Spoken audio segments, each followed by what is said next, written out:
Divorce happens. In fact, it happens to almost 50% of first marriages. So let's talk about it. Welcome to Divorce Happens, a podcast to educate, inspire, support, and yes, make you laugh through divorce and beyond so that you can start fresh on the next phase of your journey. Remember, divorce happens, and then we start fresh. You get divorced. You get divorced. Getting divorced? I'm getting a divorce. You're getting a divorce. Because she's getting a divorce. So what if I get divorced?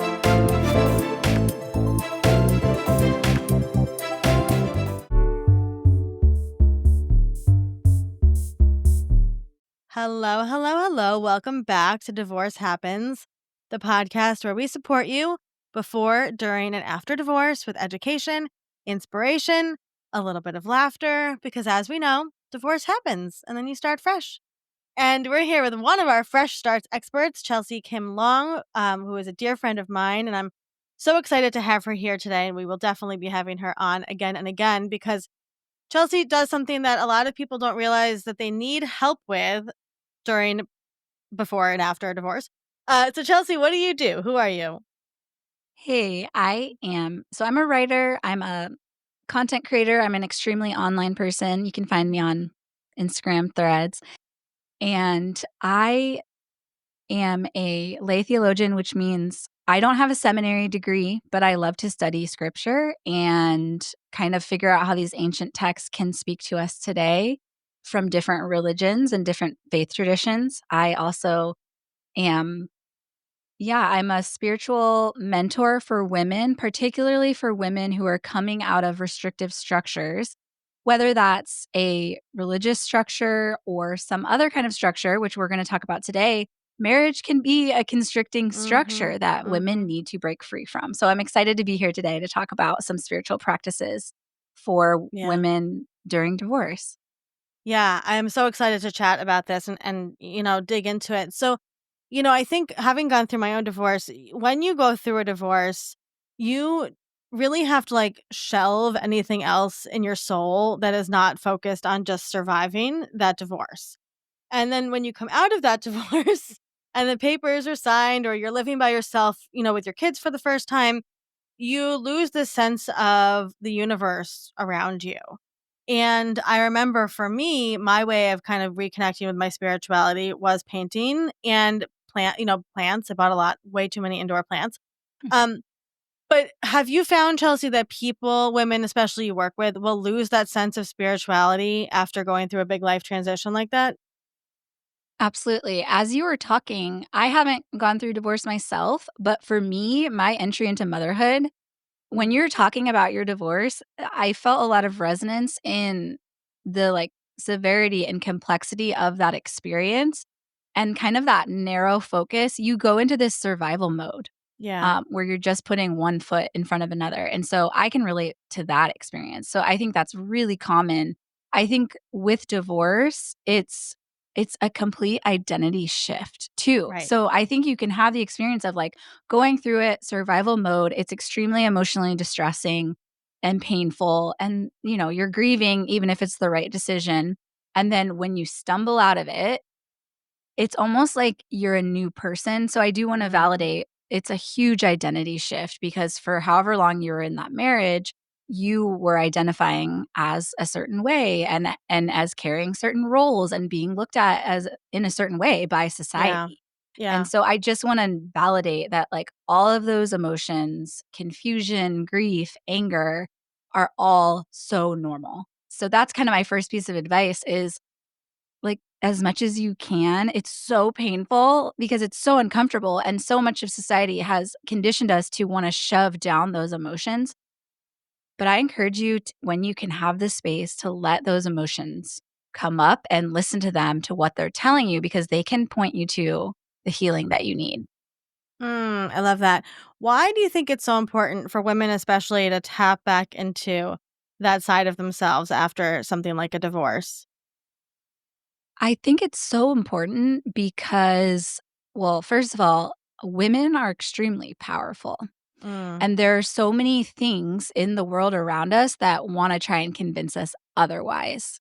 And so when I think about these constricting structures, so many of them, and I'm not talking about even in the modern day, literally from the invention of religion and these institutions like marriage, a lot of the time the root actually is in dominating women. And so when we can find that strength, however you got there, to really tap back into yourself, Mm, because again, we've been conditioned to make ourselves small, to kind of mold ourselves to fit into spaces. And again, this is not every person, not every yeah. marriage, but if you relate with that, I think that's why it's so important to get to know yourself, especially when you're Mm, navigating maybe a new identity. And for me, when I had that extreme experience of entering motherhood and feeling like I was a completely new person, there was something about it that as I work toward healing and wholeness, that's kind of how I like to look at it. It's like integrating all the parts of ourselves. It was a coming home. So that's something that I mhm, talk to a lot about women, is coming home to yourself. And mm, what I mean by that is probably, I'm going to say definitely, even if you were in a restrictive environment, you still had that little voice, whether you wanna call it your inner knowing, mm. your, I don't wanna call it Gut conscience, but feeling, yeah. kind of this, whether it's a feeling that shows up in your body, maybe it was like chronic anxiety being in the Mm, relationship, maybe it was even some kind of like chronic pain, yeah, like our yeah, body, our emotions, our intuition will try to speak to us in any way that it thinks that we can listen. And so when you come out of something that has been constricting you, it might feel really overwhelming and you might be tempted to use your old strategy, which is just shoving it down. It's so uncomfortable. But I really encourage you, because it's such a great opportunity. And as you look back, I think you'll still feel like a new person, and that's great. We love a fresh start. yep, And also, I think part of it is it's like going back and reclaiming parts of yourself. We've talked about Olivia, like mhm, reclaiming parts of you as a child, like re-engaging hobbies that you used to yeah, love, all of these pieces that didn't fit into the life that you were making to try and yeah, fit in, to try and go with the flow. You have this incredible opportunity to kind of go back and reclaim those things. And it might seem like a small thing, but it's actually huge because you're mm. building self trust within your own self. I love that so much. Okay, so if somebody's listening to this and they're like, "Well, how do I get started?" That seems like a lot of work and I'm tired, right? What is a way, a couple ways, and you've taught me a lot about this myself, and I implement so much of what you taught me with my own feelings and spirituality. What are some just like really easy basic ways you can reconnect with your spiritual self during this time? Absolutely. So I thought of three things that could be helpful as a starting place and also aren't very time consuming. So the first one is finding a guided meditation that you enjoy listening to. I personally love the app called Insight Timer, but there's other apps, Calm and others, Mhm. YouTube. You can And you find have them on wonderful. Spotify. I'm gonna plug Yes, I'm you. on Insight Timer. Yeah. But you can go on there and just search. Like, lately, I've been having a lot of anxiety when I wake up in the morning, and so I just wake up, search anxiety, and then I Mm, look for whatever title speaks to me, and then just pop in your earpods and listen to it. So that's a really achievable, and you can choose the length, 5 minutes, whatever time you mm, have. So that's my first one, is whatever it is that feels the most overwhelming for you, if it's an emotion or something else, love that. you can find a guided meditation, and that's, easy, like the work is done for you. You're just receiving. The Mhm, second one mhm, is just a really small visualization practice. Again, this could be a guided meditation, but it also could just be something that you start practicing on your own. I mm, know for a lot of women and people coming out of divorce, you can feel defeated. You're exhausted. You've just gone through mhm. this like emotional and also time intensive Yeah, process. You're adjusting to new changes in your life, whether that's like custody or financial, all these things have shifted. So, I want to invite you to do just a really simple visualization. Literally, just take like 5 minutes. You can even set a timer if you're worried about mhm, time, and literally just close your eyes. I always invite people to find, I call it your inner sanctuary. It's kind of like this place of peace, and rest and strength and wisdom that exists inside of you. For me, I kind of imagine it like this column of light, like down the center of my Mm. sternum. So I first invite you to just kind of close your eyes and see if you can find, and you can envision a beautiful, peaceful place. And then I invite you to just picture the life that you want to have. I love that. And that can look like whatever it is, but we know that we don't really know how it works, but we know that our minds have so much power, our words have so Yeah. much power. And Yep. so even if you feel so silly or like this isn't going to do anything, I just invite you to try it and just take Right. 5 minutes of your time Right. to find Yeah. that calm place. That reminds you that you carry that sanctuary, as I call it, inside of you, and you can bring it anywhere that you go. It's extremely Powerful. empowering. Yeah. And then the visualization part is just to help you, like, maybe start to dream again, kind of out of the Mm. rubble of what Love you've that. just been through. I love Then the that. third one is something that I have relied on my entire life. I'm a writer, so of course I'm going to recommend writing. But I find there's a lot of people who feel like they have no one in their life that they can trust, like with their full Mm. truth and their full self. And that's how I felt for years. And it's incredibly lonely. But looking back on my life, I realized that in writing, I could actually be honest with myself. Mm. And in seasons where I was really avoiding my life, I Yeah. didn't write. Yep. I didn't Same. write. And Yeah. so maybe that's a practice that you can try is just, some people do a practice called morning pages where they just literally wake up every day and it's like stream of consciousness on the page. Yep. Again, you can set a timer for 5 minutes. All of these practices are like really achievable. You could start today. And, I always tell people like the best spiritual practice is the one that you're actually going to do. So Mm. don't try to force anything. Yeah. Yeah. I love all of that so much.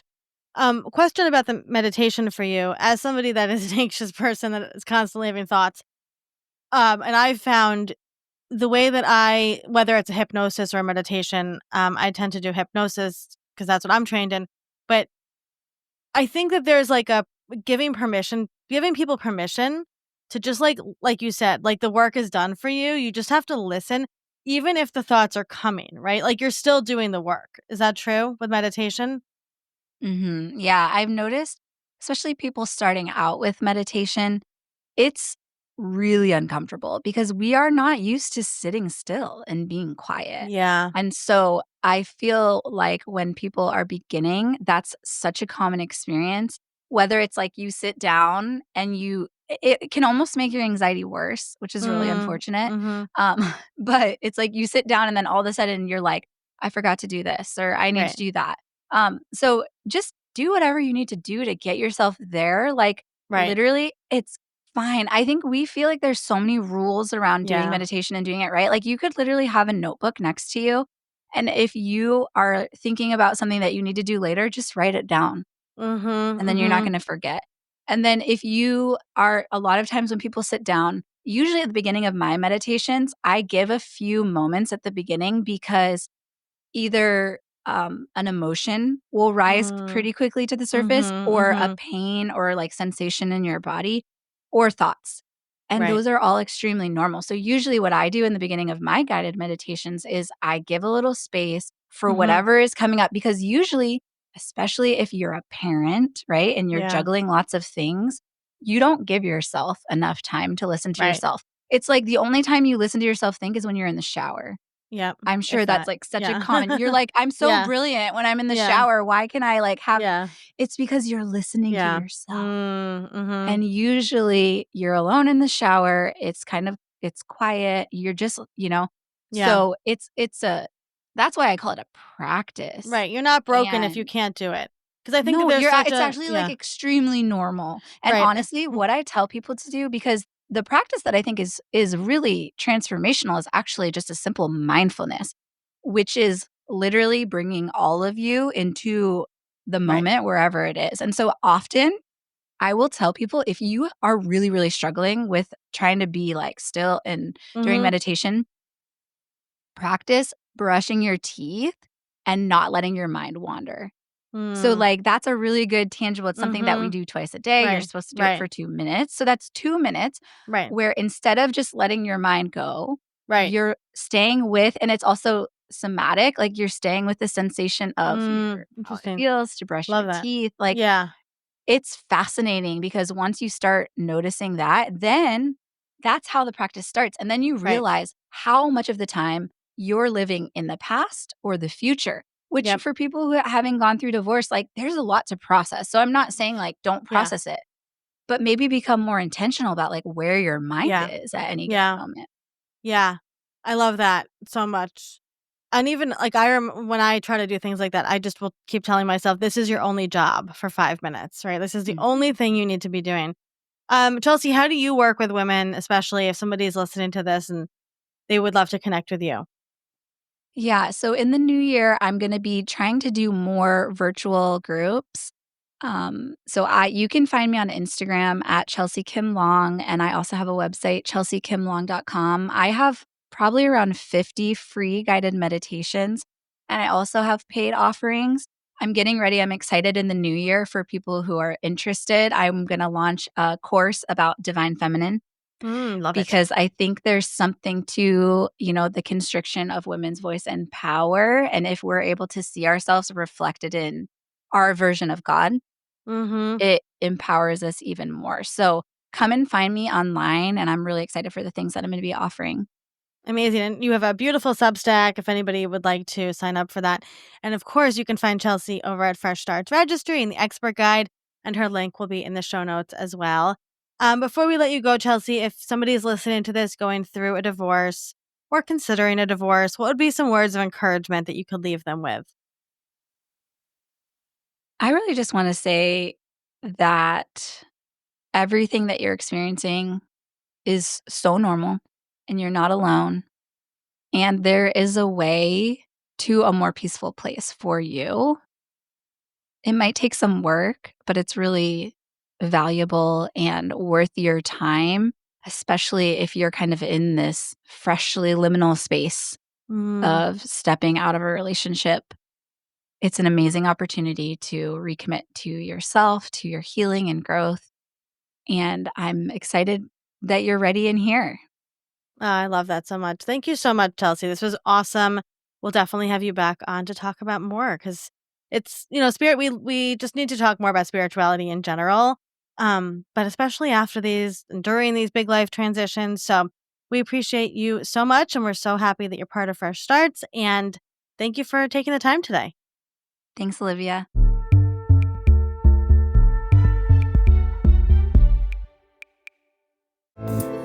Divorce Happens is produced by Fresh Starts Registry, the only divorce registry platform for everything you need to begin again, including home items, hype team, and everything in between. Remember, divorce happens, and then we start fresh. We're here to support you before, during, and after divorce. Head to freshstartsregistry.com for more info.